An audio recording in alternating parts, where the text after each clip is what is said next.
Multi speciality হাসপাতাল। মেঘবেলা লাইভে আপনার পছন্দের টিভি চ্যানেলস সম্পূর্ণ বিনামূল্যে, শুধুমাত্র মেঘবেলা ব্রডব্যান্ডের কানেকশনের সঙ্গে। মেঘবেলা ব্রডব্যান্ড, বাংলার ঘরে ঘরে।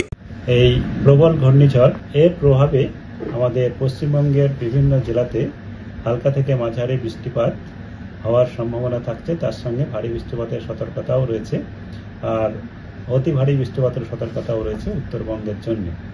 কারণ ঘূর্ণিঝড়টি উপকূল অতিক্রম করার পরে উত্তর উত্তর পশ্চিম দিকে সরবে এবং এর প্রভাবে এর যে অবশিষ্টাংশ থাকবে তার যে প্রভাব থাকবে এবং তার প্রভাবে বাতাসের গতি প্রকৃতি, বাতাসের নিম্নস্তরে যে পরিবর্তন আসবে, তাতে প্রচুর পরিমাণে জলীয় বাষ্প আমাদের উত্তরবঙ্গের দিকে ধাবিত হওয়ার সম্ভাবনা রয়েছে। তার জন্য উত্তরবঙ্গে বৃষ্টিপাতের পরিমাণ দক্ষিণবঙ্গের থেকে বেশি হওয়ার সম্ভাবনা থাকছে। এখন আমাদের দক্ষিণবঙ্গে 28 তারিখে আজকে মূলত সন্ধ্যার পর থেকে বা রাত্রের দিকে বৃষ্টিপাত হওয়ার সম্ভাবনা রয়েছে। উপকূলের জেলাগুলিতে অনেক জায়গাতেই, বাকি জেলাগুলিতে কিছু কিছু জায়গায় হতে পারে বিক্ষিপ্তভাবে। আর ভারী বৃষ্টিপাত পূর্ব মেদিনীপুর এবং দক্ষিণ 24 পরগনা জেলার 1-2 জায়গায় হতে পারে। আর আগামীকাল দক্ষিণবঙ্গে অনেক জায়গাতেই হালকা থেকে মাঝারি বৃষ্টিপাত সব জেলাতেই হওয়ার সম্ভাবনা। ভারী বৃষ্টিপাতের সতর্কতা রয়েছে আমাদের পূর্ব পশ্চিম মেদিনীপুর, ঝাড়গ্রাম এবং দক্ষিণ 24 পরগনা জেলায়।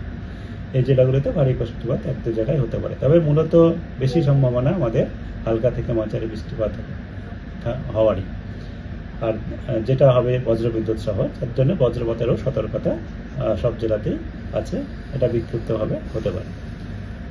আর 30 তারিখে আমাদের দক্ষিণবঙ্গের জেলাগুলিতে প্রায় সব জায়গাতেই হালকা থেকে মাঝারি বৃষ্টিপাত থাকবে।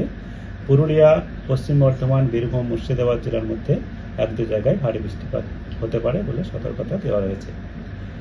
31 তারিখে মূলত আমাদের দক্ষিণবঙ্গের উত্তরাংশে বৃষ্টিপাত থাকবে। দক্ষিণের দিকটাতে বৃষ্টিপাত কমে যাবে একটু, তবে বীরভূম, মুর্শিদাবাদ জেলায় ভারী বৃষ্টিপাত হতে পারে। 1 তারিখ থেকে বিক্ষিপ্তভাবে 1-2 জায়গায় বৃষ্টিপাত হতে পারে। 2 তারিখে মূলত ড্রাই ওয়েদার থাকবে।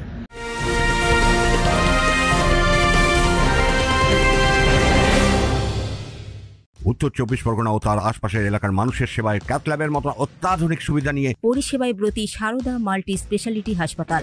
একই ছাদের তলায় মানুষ সাধারণ চিকিৎসা থেকে শুরু করে 24 ঘন্টা ক্যাথল্যাব, এমআরআই, সিটি স্ক্যান, এনআইসিইউর মতো সুবিধা এবার থেকে পেয়ে যাবেন সারদা মাল্টি স্পেশালিটি হাসপাতালে। প্রয়োজনে যোগাযোগ করুন 033-2592-0730, 2593-0730, 2593-3562 ও 9331275635 নম্বরে। আমাদের ঠিকানা royal park, Kalyani expressway, Barrackpore, Kolkata 7,01,21। Sarada multi speciality হাসপাতাল, পরিষেবাই হোক আমাদের মূল লক্ষ্য।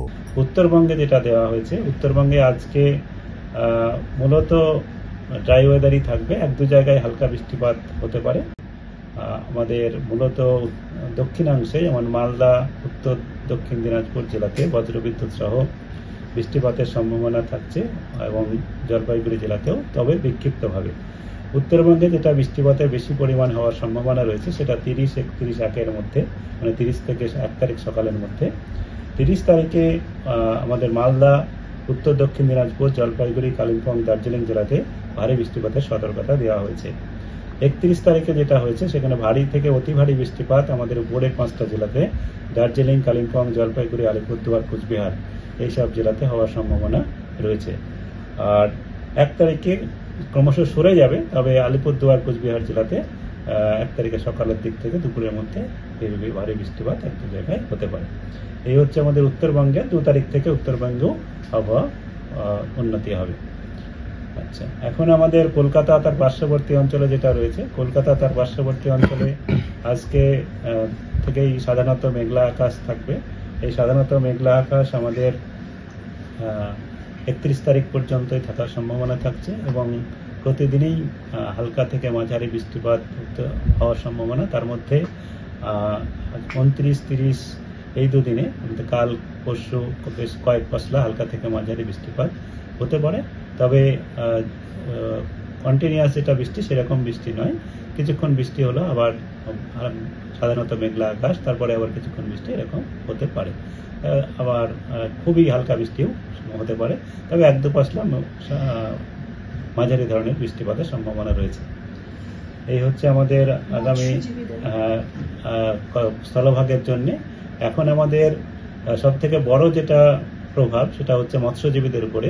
মৎস্যজীবীদের আগে থেকেই বলা হয়েছে যে আমাদের গভীর সমুদ্রে তো মানা ছিলই, এখন আজ থেকে 28 তারিখ থেকে 30 তারিখ পর্যন্ত আমাদের উপকূল অঞ্চলেও মৎস্যজীবীদের যেতে মানা করা হয়েছে।